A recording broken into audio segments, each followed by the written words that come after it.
Webs 2 weeks in a row, 2 weeks in a row, 2 weeks in a row, 2 weeks in a row. 2 weeks in a row. Wait, does this now mean we have 2 weeks off? Doesn't that mean that? Perhaps it does. Next week, we didn't have it next week because I'm getting older next week. Another revolution around the sun. So next Sunday, I won't tell you how old I am because a gentleman never tells. But yeah, so this is kind of an early birthday present type thing. I'm doing 2 weeks in a row, so I don't have to do it next week. As always, Mike Lang with the Big Homie Webs here, Legion of Pedagogical Supervillains, where we do the right things the wrong way, or the wrong things the right way. Depends on how you look at it. So, indeed.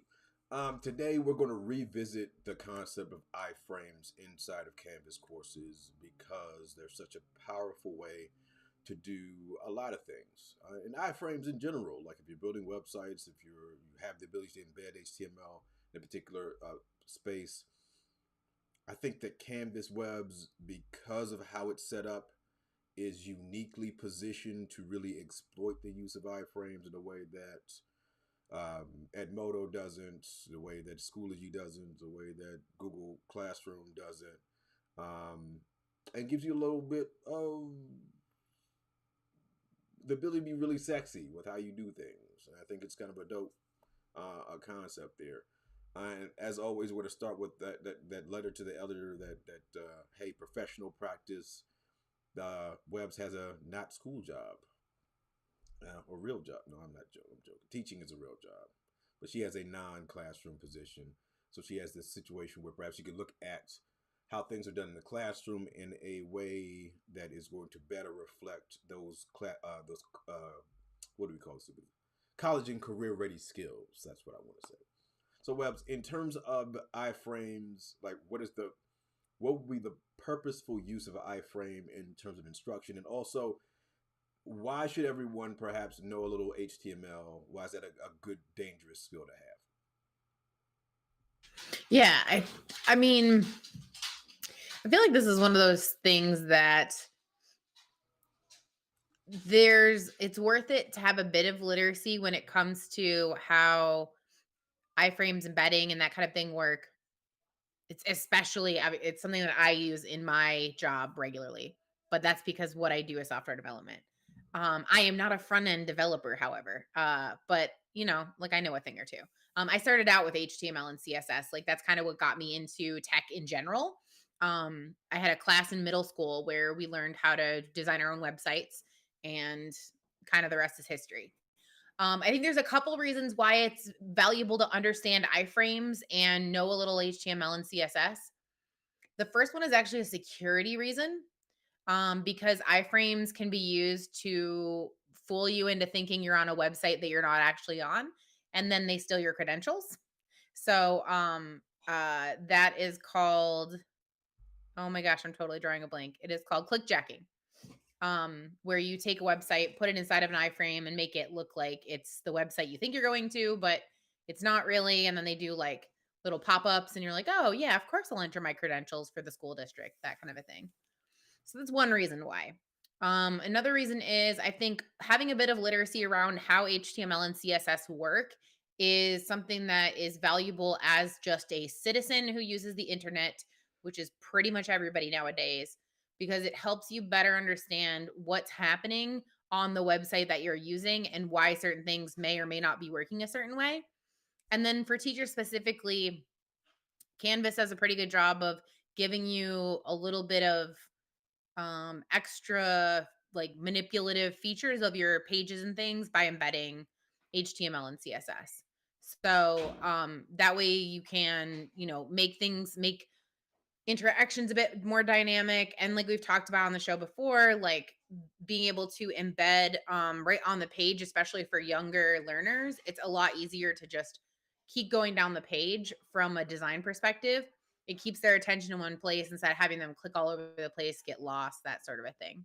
Also, everybody wants to be able to update their MySpace page, make it cool and sparkly and stuff. Indeed. I'm on my MySpace page about 15 minutes every 3 or 4 years. So. Right? You and Tom hanging out all the time? Absolutely true. See, Tom was smart. He Absolutely. did his thing. He got out before he ruined the world. Indeed. Indeed. But no, Tom actually created the platform for the interestingness that happened afterward. He kind of set the blueprint for the interestingness. So Tom is Tom is actually to blame if you have beef with how things pop up. He's the gateway drug to our current debacle. So yes, thank you, Tom. Thank you so much. But HTML again, I'm not a front end developer. I have a pretty decent design eye, I think, and also you don't need to memorize all the things. Like there are HTML snippets all over the internet. You can just type what you want. Somebody's already packaged that very nicely for you, and you just embed it in or inject it where you need to. Part of internet literacy is knowing where to go get the things, and that you don't need to remember all the things. I've gotten I still have to look stuff up sometimes. absolutely like there's no reason to remember all these things if it is readily available to copy and paste. Which yes, now, speaking of Tom, the Twitters is a very interesting place to be because I'll get sucked into the Twitter's hole again and again, and we continue Webs to be on this assessment kick, right? This weird, they're cheating, right? Or someone used in Canvas. There's been a lot of Canvas. The student cheated and used something happened and now they're doing and that in the cell phones things are still the most like fascinating ideas to me as we talk about 21st century classrooms because if I can Google something, why am I being tested on it? Right? If it's just Hmm. a straight transactional question, why are you wasting my time?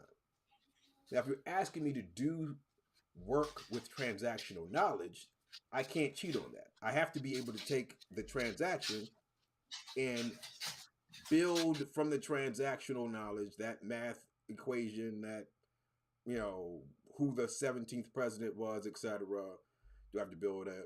Could I build what that person's social media would look like? Could I design a playlist for Rutherford B. Hayes or what? Now you're asking me to weaponize information rather than just you know um, yeah, making a transactional situation, which I can like. I am not going to waste my time on transactional information at this point because it's boring, and I can Google it.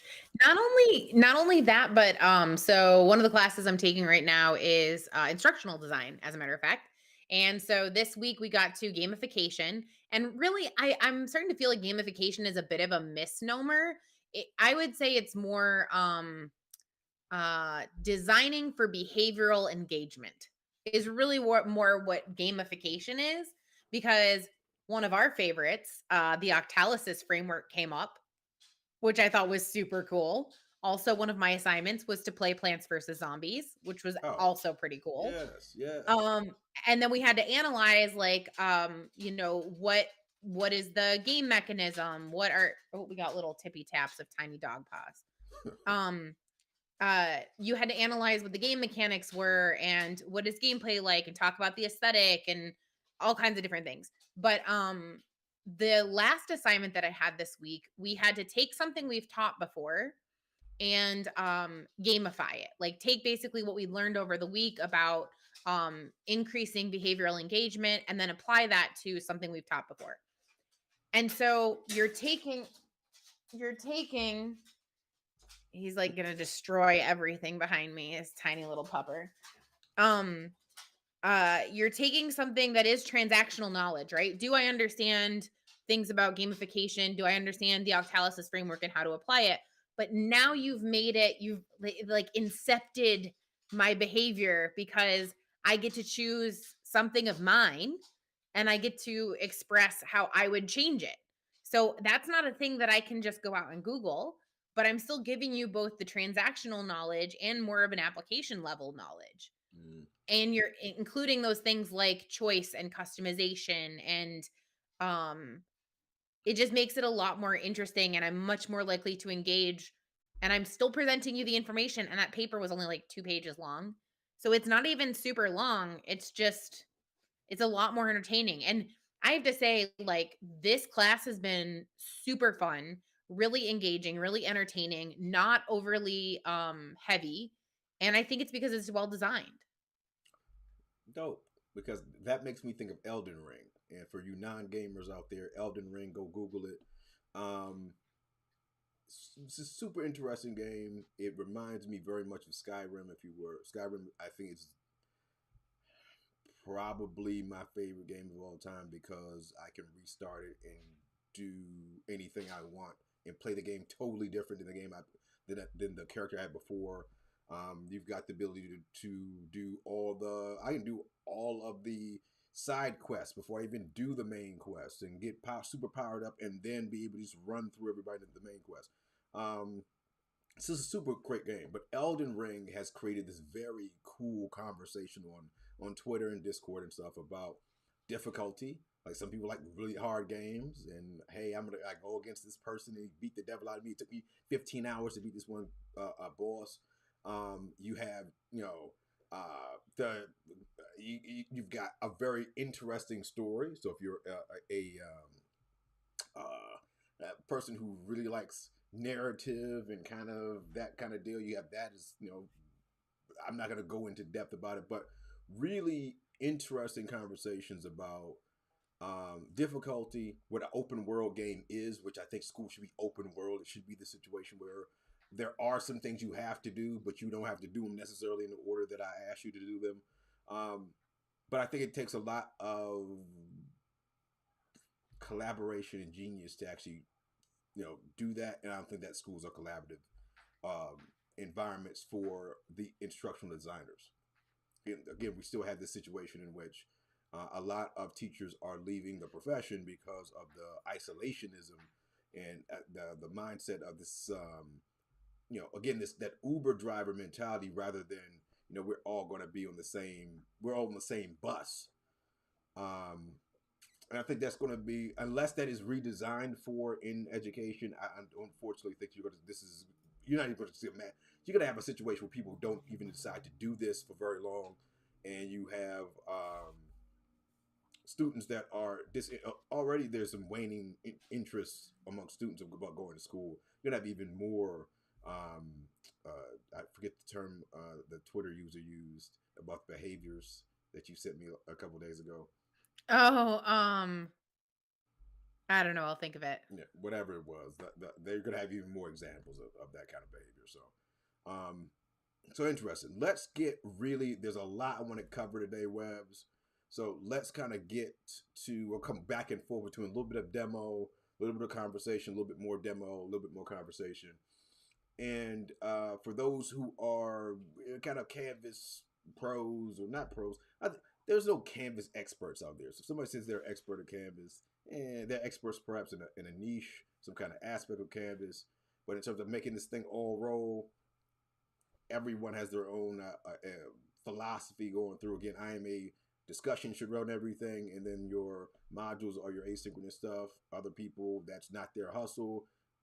No one is wrong in that situation. So we're going to simply convey to you our philosophy there. So first and foremost, Webs, you're going to need some tools, right? And so we've got a blank canvas page here, and we've just got iframe generator, iframe-generator.com. Not extremely sexy name. It just tells you exactly what it does. So as we said previously, this does not work for every website. Webb's is kind of explained about the security situation with, essentially taking the code off of the one website and embedding it into another. Apple won't let you do this. Google won't let you do this unless it's through their own products and they give you the HTML code to do what's necessary. So this is not 100% foolproof. However, it does work with a lot of tools. So this is something to try if you're trying to keep all of your materials in your website. And Webb's kind of mentioned that previously. Webb's going to reiterate why keeping your learner in one spot might be a great strategy. Yeah, it's a commonly used pattern across a lot of websites and just design in general, because if your audience never leaves you, you will always have your audience there. As soon as you start sending them off to other links and other places, then you start running into the trouble where they go somewhere else and they have to find their way back to you. Like those two little kids that got lost in the woods and had to follow the crumb trail back or whatever. And sometimes that crumb trail like gets eaten by animals and then they can't find their way back. So if you can keep them on the same page in the same space, it's going to be a lot easier for them to stick with whatever it is you want them to do.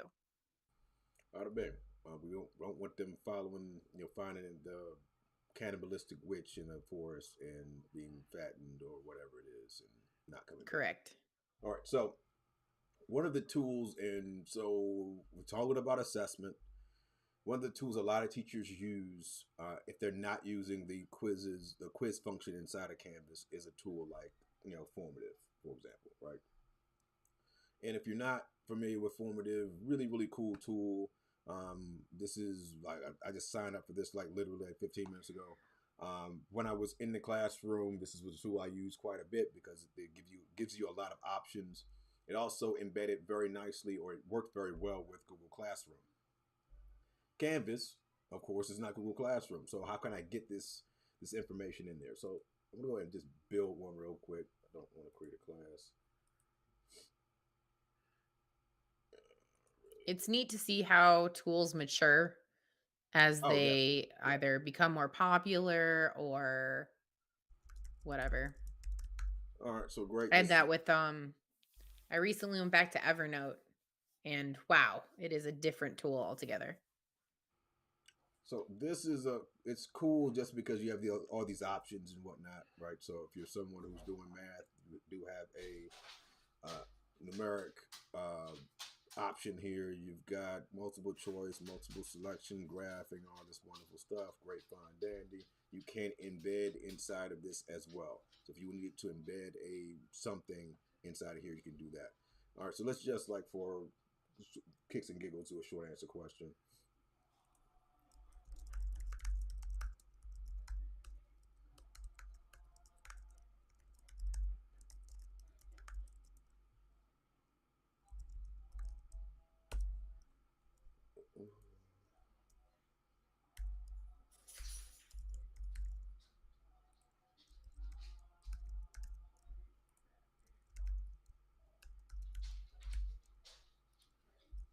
Pistachio.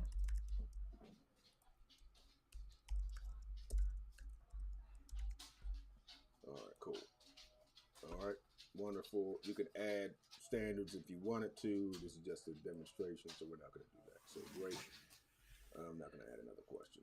All right, so got my question. This is a demo, etc., etc.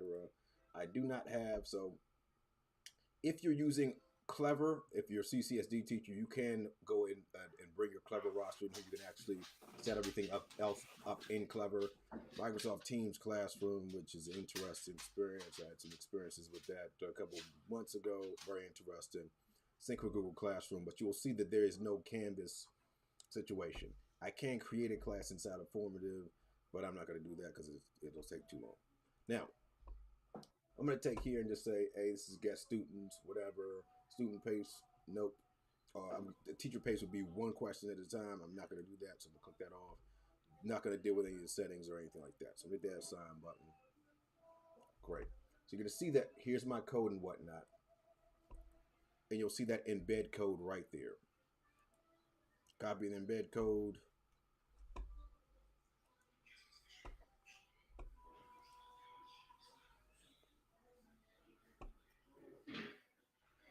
I can go up into the cloud as well.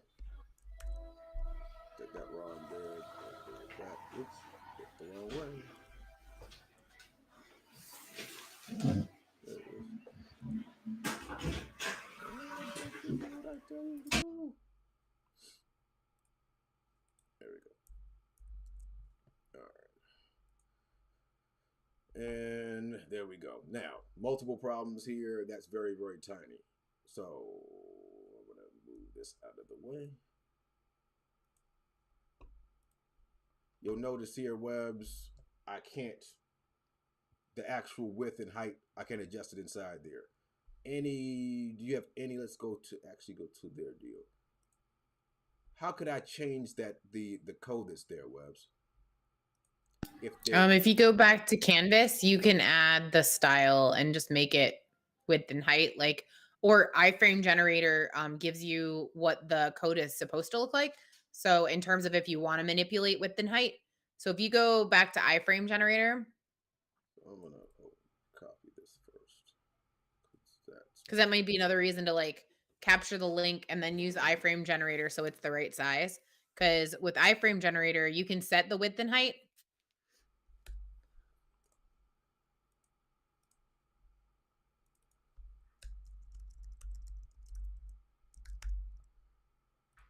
I want to make my width 1200 and my height 800. All right, cool. We don't need any of that. Let me preview it. Bada bang. So that's more what you're going for. And then when it generates the code for you, it'll give you, it's kind of like, think about it like a recipe, right? So if you look at the code, you have style equals and then open quotes. And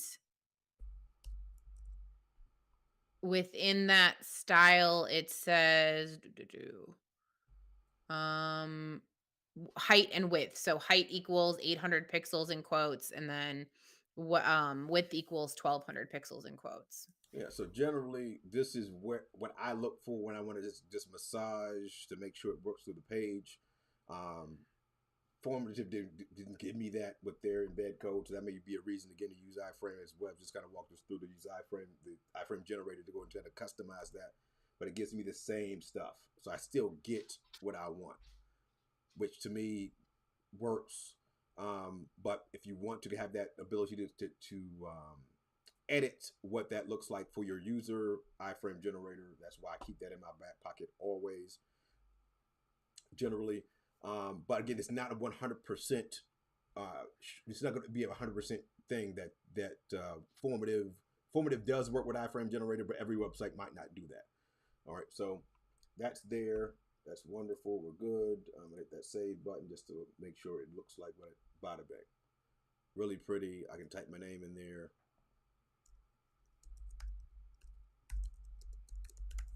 Just like I would on the actual site. It's super dope. Any other questions, comments, concerns, issues, Webs, things to add? Not that I can think of. All right, add another. Actually, go back to iframe generator. I want to see something real quick. And if you go to the next to width and height, it's set to pixels right now. The PX is pixels up at the top. What other options? Oh, percentage. That actually might be an easier way to do it. So percentage is a percent of your window. So if you want it to be 100% of your window, you could just set it to 100. If So you want it to 100 be and 100. 50%, yeah, and see what that gets you.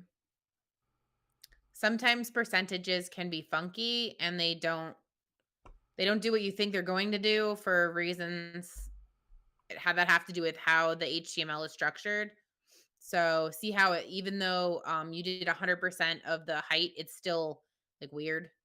Yeah. Um and if that happens, yeah, just go back to pixels. And percentages are nice because if your kid is looking at it on a mobile device, it'll resize the way, to fit the size of their device. Whereas if you had something that was like 1200 pixels, they're gonna have to scroll back and forth and scroll up and down. But the drawback is it depends on how the HTML of the website you're embedding it in is set up as well. All right, super dope. The other thing, kind of looking at your students as users, and this has been an interesting conversation, it's been interesting watching this conversation unfold multiple times. Um, there's been this rage against cell phones in classrooms, and again, I get it from a kind of like a functional perspective. Kid is on phone while I'm teaching, and I'm like, all right, good, cool. It's annoying, but the question is, the response is kids shouldn't have cell phones in classes rather than why is the kid on the cell phone during class? One question you can't do anything about. The second question, I can functionally start to design for, I want to either have the student use the cell phone functionally in class, so they're actually doing what I want them to do, they're simply using their cell phone to help them in doing it, or I want to make it kind of to what you were talking about with your assignment, authentically engaging enough that you don't want to be on your cell phone because you're working with another student, you're doing work that matters to you, et cetera, et cetera. And it's an interesting conversation because it's I had a conversation with a friend of mine who's still a teacher, and they were railing against the cell phones, and I was like, dude, we used to sit in the back of teachers the staff meetings and play on our phones and look at YouTube videos or whatever. Like, if you're bored, this is a natural reaction for doing so. So it's not a to me, it's not the kid being. I don't think that most of the students are being outwardly defiant. They're just saying, I'm not interested in what you're talking about. So how can you structure this so that I'm interested in doing it? Go ahead, Webbs. Oh, I was just thinking also, if you try to start controlling the access to cell phones, you end up engaging in this power struggle that's not going to end well for anyone. So, like, there's a school in our local district who is talking about getting yonder pouches, and I think I talked about this before. Um, Yonder pouches are these pouches you put the phones in, and they get magneted with this like pin, and then supposedly kids aren't able to access them. But it took me all of 5 minutes on a Google search to find out you can buy a magnet um, on Amazon that will let you open the pouches, and then you could always close them at the end of the day and give them back and pretend like I never opened my pouch. So now you've spent thousands of dollars to get pouches for all the kids at your school, and all they have to do is spend $20 and get this powerful magnet that will allow them to get their phone out of the pouch. So like, why engage in the power struggle? It's just not worth it when a bit of redesigning to the way that you teach a thing can make all parties involved a lot happier. Absolutely. Absolutely. Absolutely. And with that being said, one of the things that if you're an instructional designer, should do is utilize surveys and forms. Are you. I just want to say Go ahead, real Mike. quick too that I'm not spouting this because I've never experienced it. Oh, I had a kid when I was in my last year of teaching who was obsessed with his cell phone. And we're talking third grade, loved his cell phone so much. So I told him, okay, you can do the assignment, but what I want you to do is look at what you have available to you on your phone. What does your window look like? How much space do you have? How do you navigate? And then I want you to use those tools to create a wireframe of a game that meets the requirements of whatever assignment we were doing. He was so hyped for it, like so hyped for it. So I'm not, like I said, I'm not just spouting off saying what I think you should do, never having experienced it myself. Like dude, I just got designing off. something, like turning it into something that's actually genuinely engaging for them makes all the Or difference. saying that it is natural as somebody who's. I'm not so old that I'm not someone who's connected to their phone. All right. So that's the first thing. I look at my phone every 3 or 4 minutes myself, like whatever.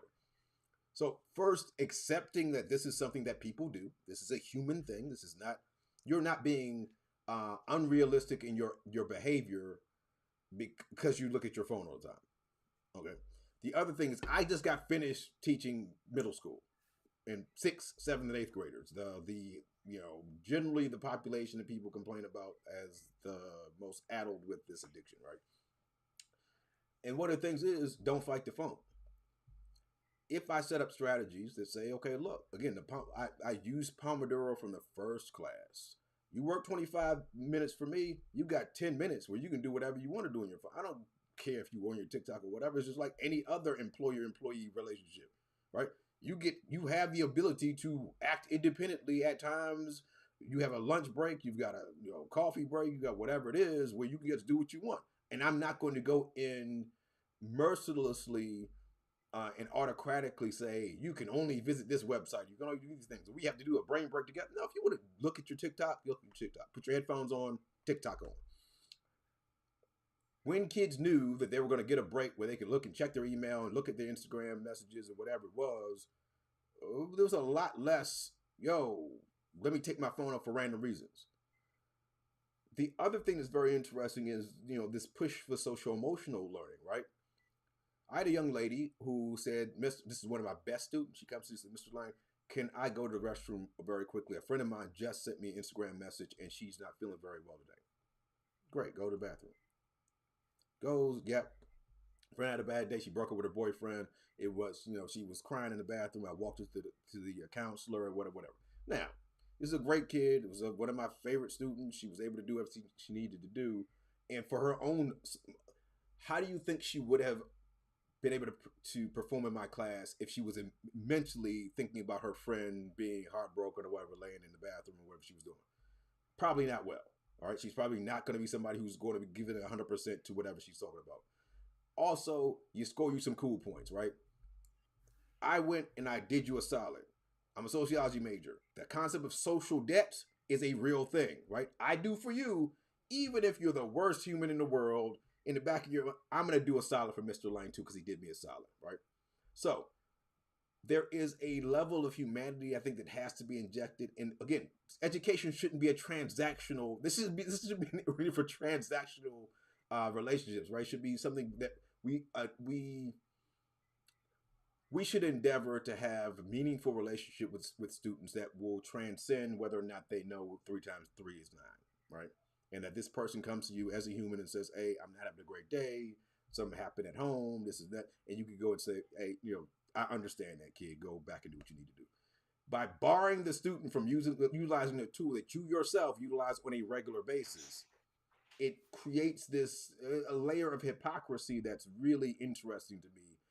And also, again, that power dynamic is you imposing power dynamics rather than co-creation and collaborative dynamics in your classroom. Go ahead, Webs. Oh, just if also being real in today's school society, especially if you're in the United States, like emergencies happen, and to deny someone access to contacting people either for emergency purposes or for whatever, like, if something is happening where it's not an option to leave the classroom, if you get what I'm saying, like, Well, and if there's something happened, now think about it again the reverse way that I just explained. Something happens, the kid gets it on their cell phone and says XYZ happened, it's a tragedy. And you said, "No, you can't use your cell phone." And that kid leaves that school and has to face that situation, knowing they could have learned about them, been able to intervene or something during class or whatever. That kid will never forgive you. And that's a student that you have lost. It's not gonna be no let's repair. No, ain't gonna be no repairing of relationships. All right. And so I would err on the side of caution with the cell phones just because, again, if I notice that kids are using cell phones, my first question to myself is, why is this kid on the cell phone? What am I not doing, or what is not engaged about the lesson that has allowed the student to say, "I'm going to check out"?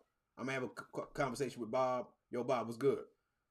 I and Mr. Lang, I finished early." Or what? That's the other thing, like jumping to conclusions. Perhaps the kids finish early. Perhaps the kid is like, I'm on my phone because I'm Googling something. My phone is faster than the crappy Chromebook that I have.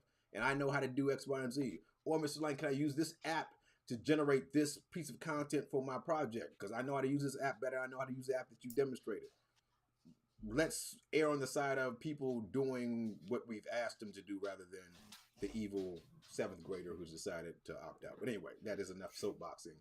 Um, but surveying your students, and not just surveying them at the beginning of the classroom, but like class, but after all your modules, after assignments on Fridays. Yo, you want a Yelp type situation. What was really dope about this week? What's the stuff that you didn't like? uh you know, what kind of things would you want to see in class? This gives you all kind of material to utilize in order to build authentically engaging lessons. So you already have, and this is just straight out of Google, you've got an event feedback thing. You can just change these questions to better serve your population. You don't probably won't want a lot of these questions, kind of tailor them to your own students. But one of the things I used to do at the end of the modules is the kids do their assignments. The last assignment or last task in the module was, give me some feedback on what how this was. Was it something that you dug? Were you like, "Oh, this sucks"? If it did suck, tell me why it sucked. What kind of things did you like? And kids, you got to have thin skin and also say, this isn't an assault on you. This is This is a process, and you as a teacher also want to get better at reaching a generation of people that you are not part of generally, right?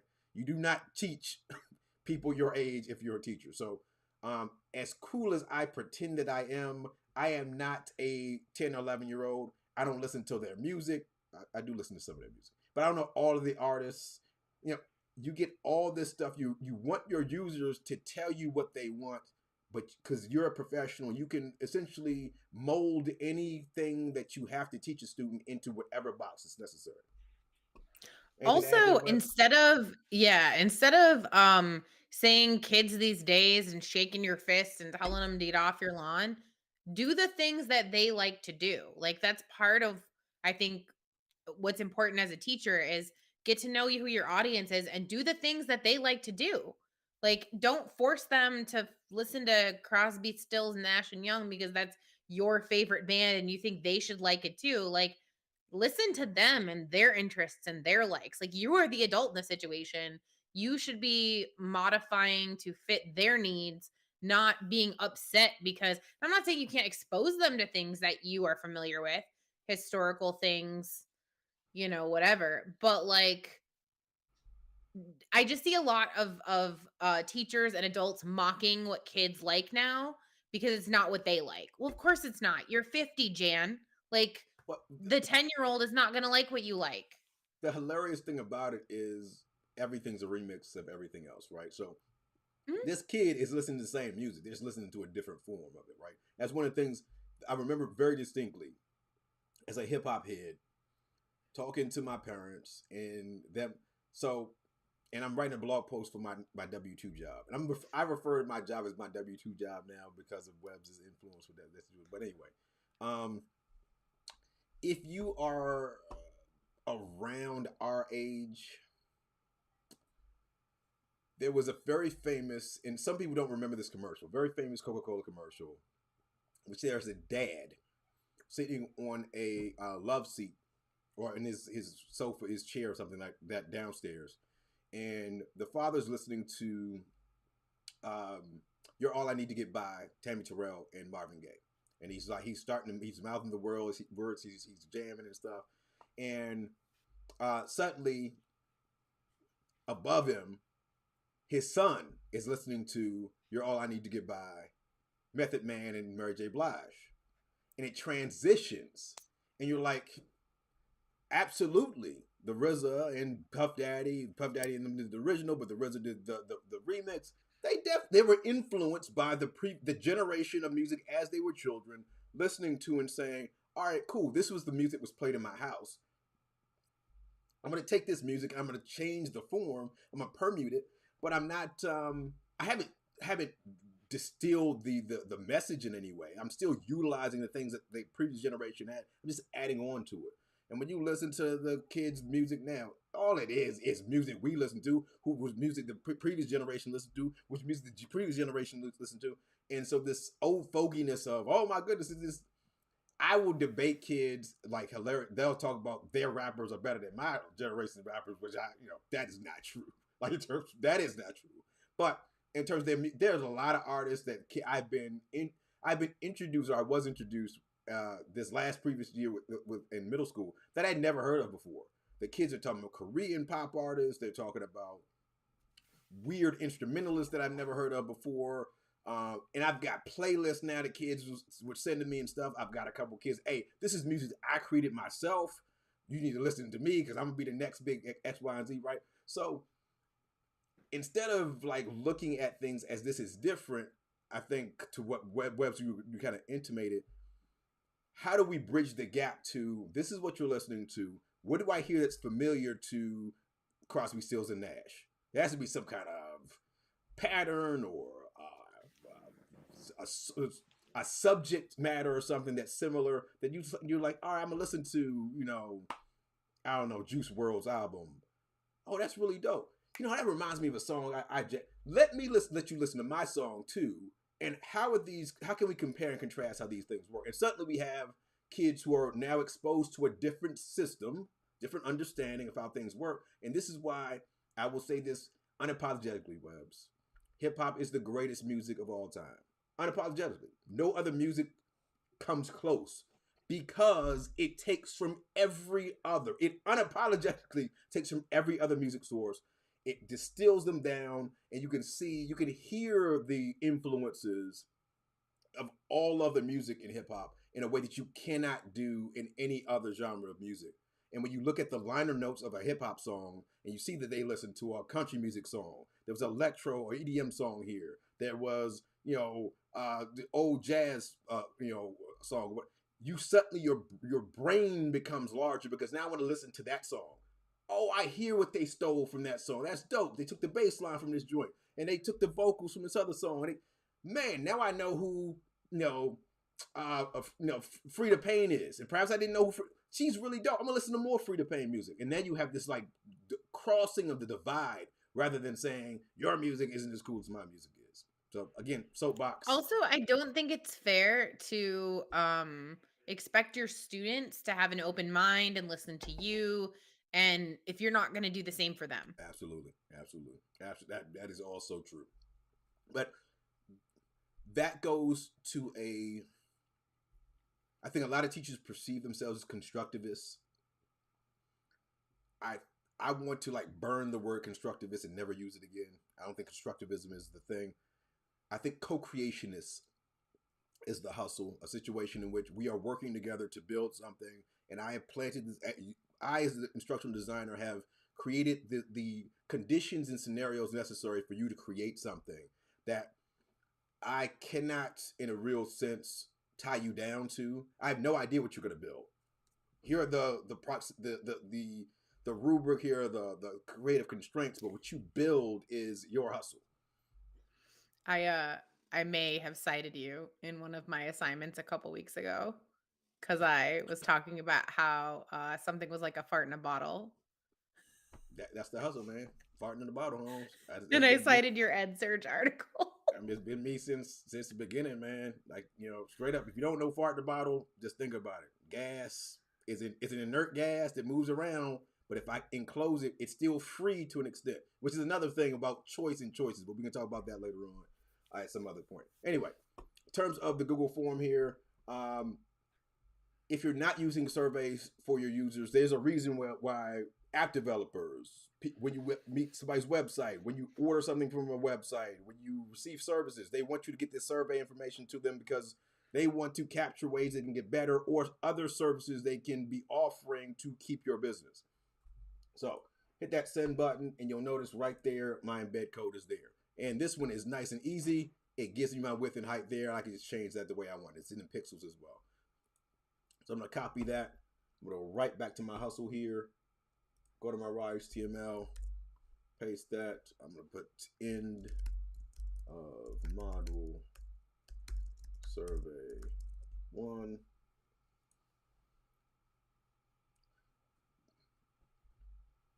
And Google Survey or Google Forms is something that most of us are somewhat familiar with.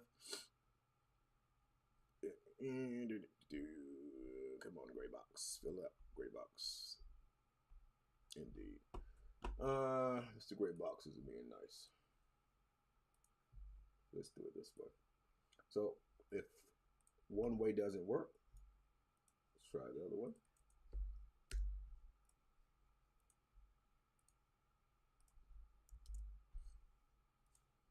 Have you noticed that sometimes one will work and the other won't? Yep. Nope. What is it upset about? Account Redirected you too many times. it's probably the browser. So I'm using the Brave. So I couldn't get on the Spotify and Brave because it was like, we need you to allow us to do X, Y, and Z. And I was like, I don't know if I want you to allow that. Anyway, that should inside of Chrome or Firefox or Safari, that's not a problem.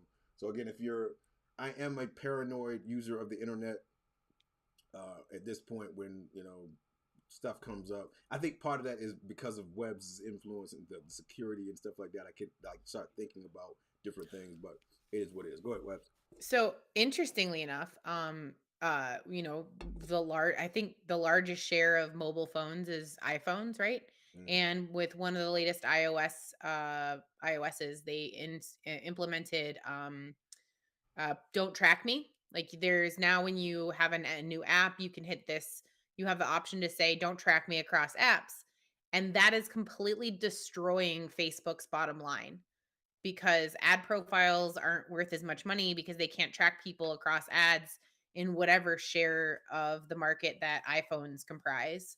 So, yeah, Facebook is on its way out. Interesting. So, Yeah, so not having so think tools like Brave, where Brave blocks trackers and cookies, and it looks at a more restrictive application and then asks you to allow certain things, which from a security mindset set is what we would prefer, like lock everything down and slowly loosen up permissions as needed instead of give permission to everything.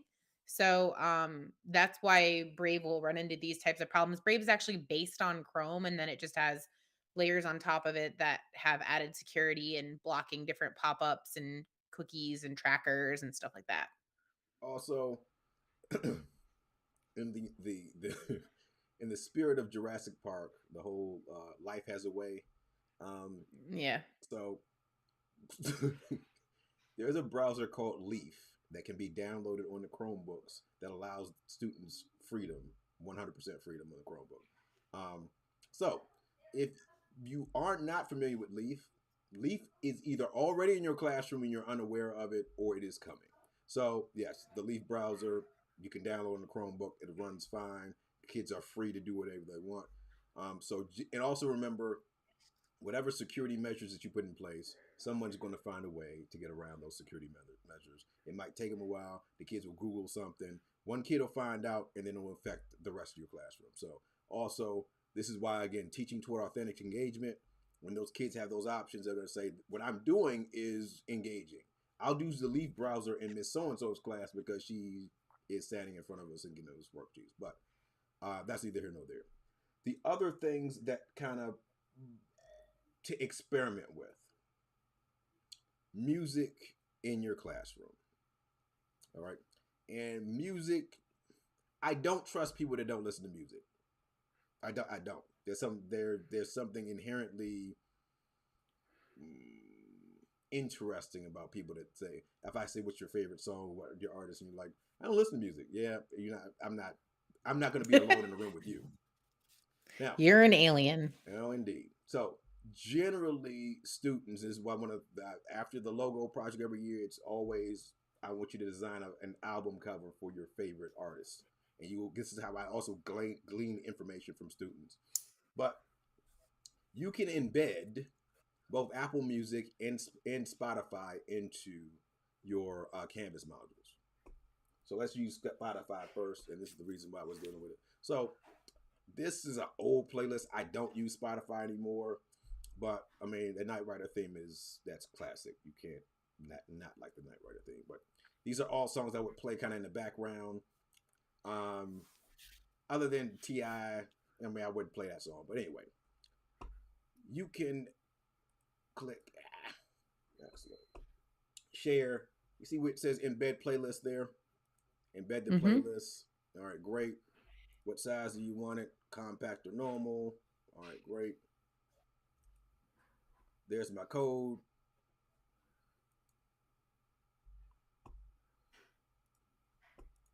Discussion page.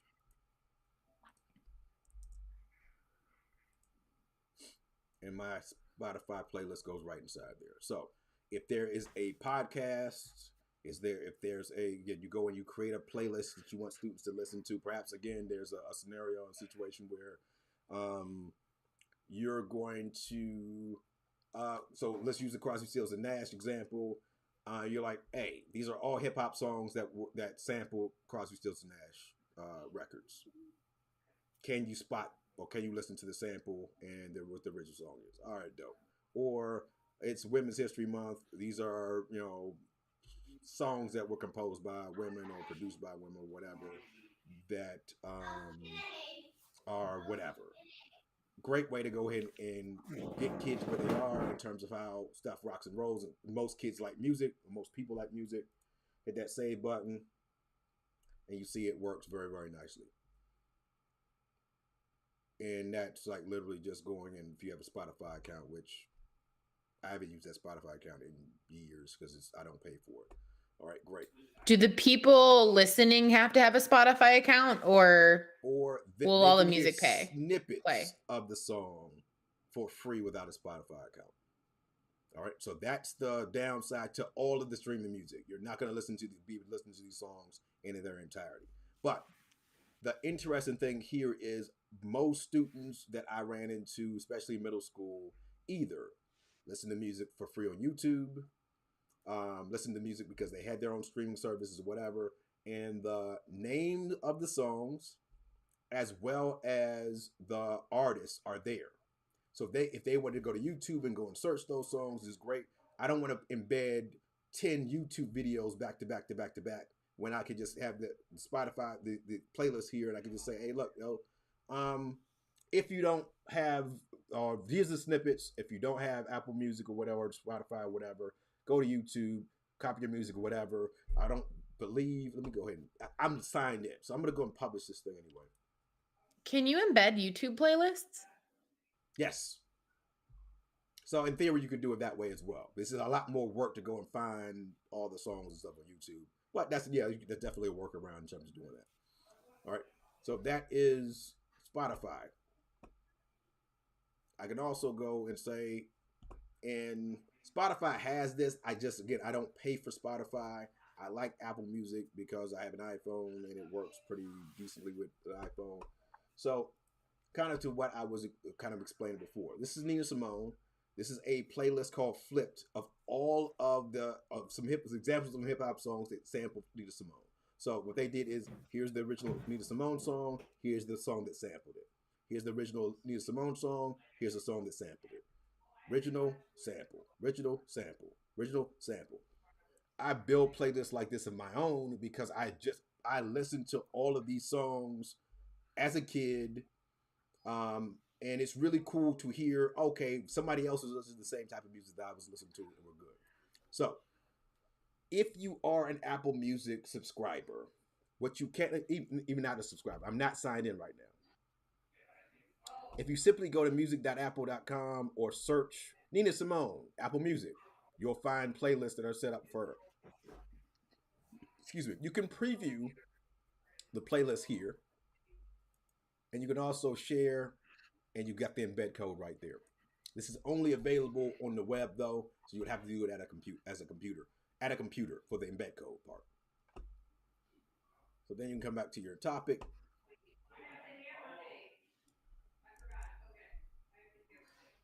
And if you're somebody who listens like complex or anything like that, they do these all the time. All right, great, cool, fine, dandy. And now my playlist is there. I also like theirs because of the artwork is really cool. Apple does a very good job of designing things that are really attractive, whether you like Apple or not. I mean, I dig their stuff. So anyway, that's that. The other thing is, so I'm not signed in here. I am signed in there. And so this is Diana Ross. This is a playlist that I've created myself. So this is the Diana Ross song. This is the sample. Song sample. Song sample. Song sample. Song sample. All right. Song sample. This is me just Wait, yeah. Mo Money Mo Problems samples I'm Coming Out? Yes. I didn't know that. I have So to go back and listen to it again now. so all of I build playlists like this for myself all the time because I kind of look as an homage to my parents. Like it's the music they listen to. Cool. What did people my age, how did they interpret their songs? So wonderful. I can even with playlists that I built, I can do the exact same thing. I can copy the embed code.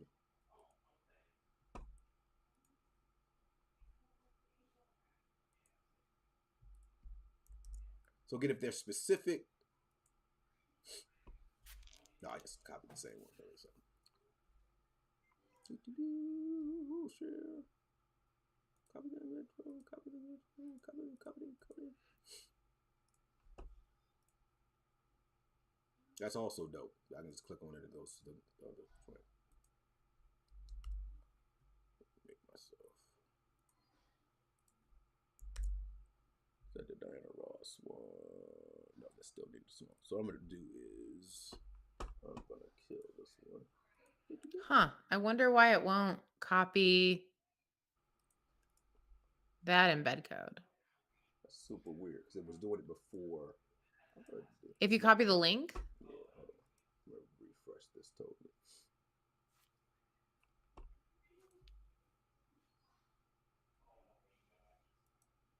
There we go. Do, do, do, do, do, do, do.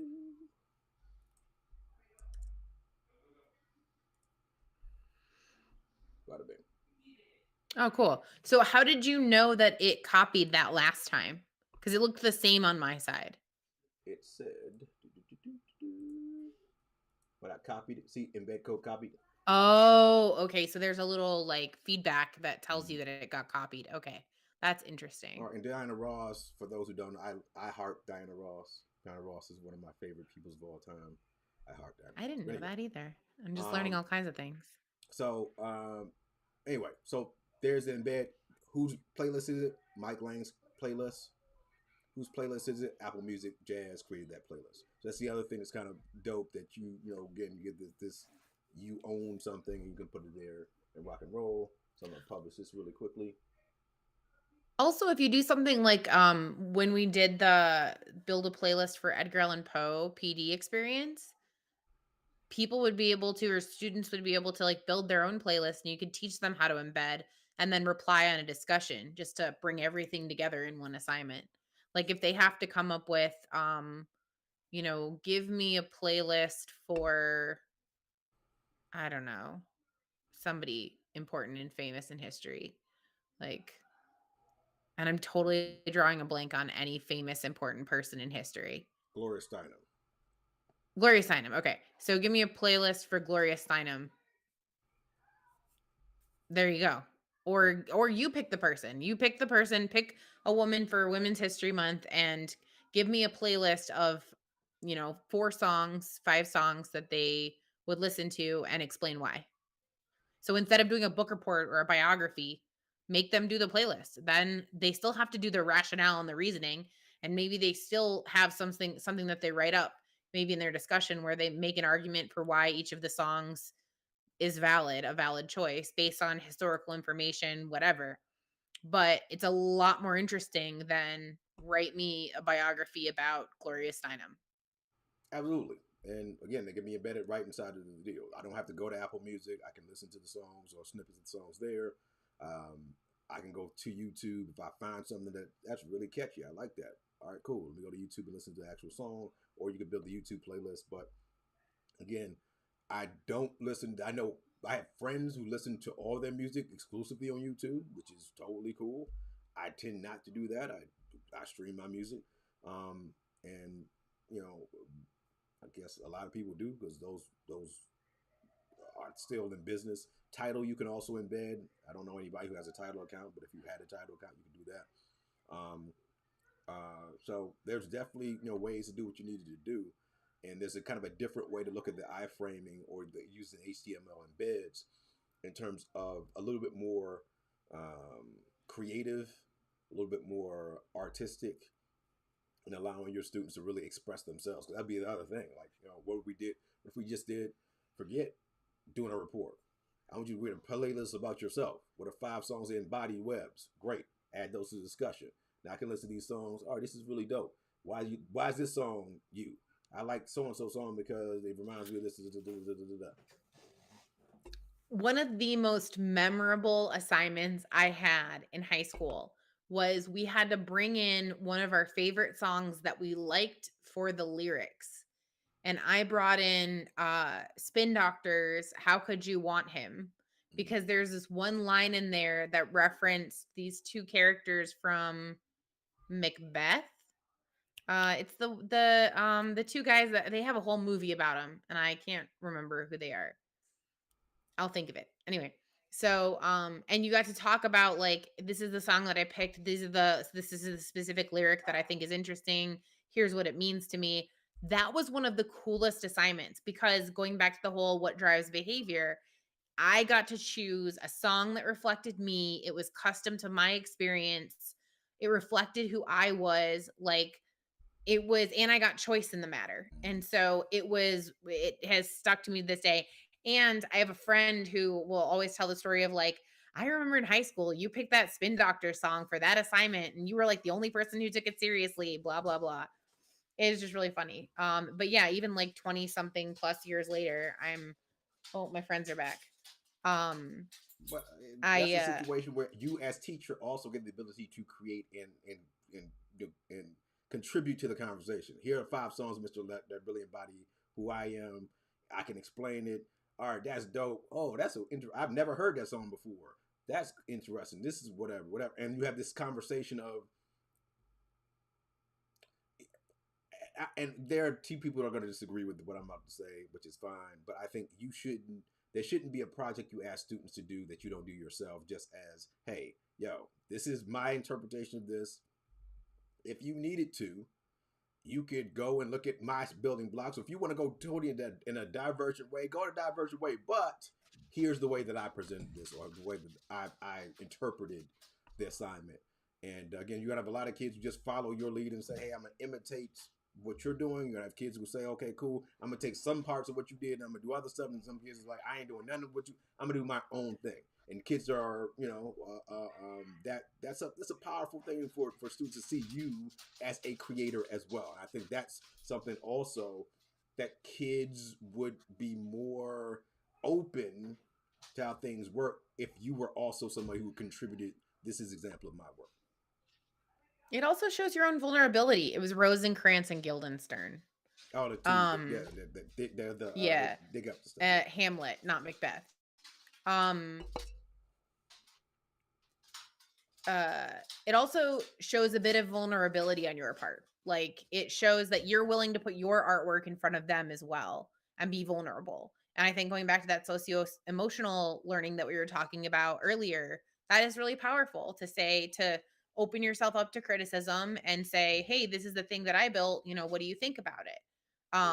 Because that you have to model that. Otherwise, how can you expect it from them? Big facts. You get to criticize their work all the time, but they never get to offer you the same criticism back. Like, Everybody has an ego, and no, it's if you let go of the power dynamics, I think that's a lot easier to do. But if I am looking at myself as I am the alpha in the class and I can do no wrong, then suddenly I cannot have any chinks in my armor because then it destroys my power dynamic. But that's a conversation. That's a deep conversation for later. Um, that's all we got for tonight. We will be back in 2 weeks. yeah, I think so. We'll check our schedule and let you 2 weeks. Yeah, keep it locked. If you need something, Facebook page, Twitter situation, all that wonderful stuff. Our Things are website. open. Website. Um, should have some new Canvas. If you're not on our our newsletter list, that's popping off as well. Enjoy your Monday Eve. For those who have to go back to work on Monday, may the force be with you, friends. And we'll catch you next week. Bye, everybody.